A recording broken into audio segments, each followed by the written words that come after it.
আমি জানি না আর কিভাবে চাইলে তোমায় পেতাম। আমি তো আমার সাধ্য মতো তোমাকে চাইলাম, খোদার কাছে চাইলাম তোমায় মোনাজাতে দু হাত তুলে। তোমারও চাওয়া উচিত ছিল। কিভাবে পাবো তোমায়, তুমি আমায় না চাইলে? আমার চাওয়াটা বেশি কিছু ছিল না, আমার চাওয়াটা ছিল খুবই সামান্য।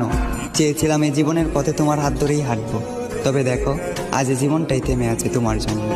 এ দু চোখে আগে ছিল প্রেম ভালোবাসা, তবে এখন দুঃখ আর হতাশা। আমার পুরো পৃথিবী উল্টে গিয়েছিল যখন এ দু চোখ তোমার পাশে অন্য কাউকে দেখেছিল। তুমি কথা দিয়ে কথা রাখলে না, ছেড়ে যাবে না বলেও তুমি আমার হয়ে থাকলে না। আমিও কথা দিয়ে কথা রাখিনি, তোমাকে ছাড়া বাঁচবো না বলেছিলাম। তবে আজও আমি মরিনি, বাঁচা মরা রবের হাতে। তাই হয়তো না চাইতেও এখনো বেঁচে আছি এই পৃথিবীতে।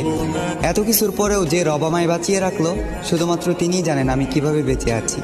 আজ আমি সবার চোখের আড়ালে চোখের পানি মুছি, সবাইকে দেখাই সুস্থতা, মুখে মুচকি হাসি।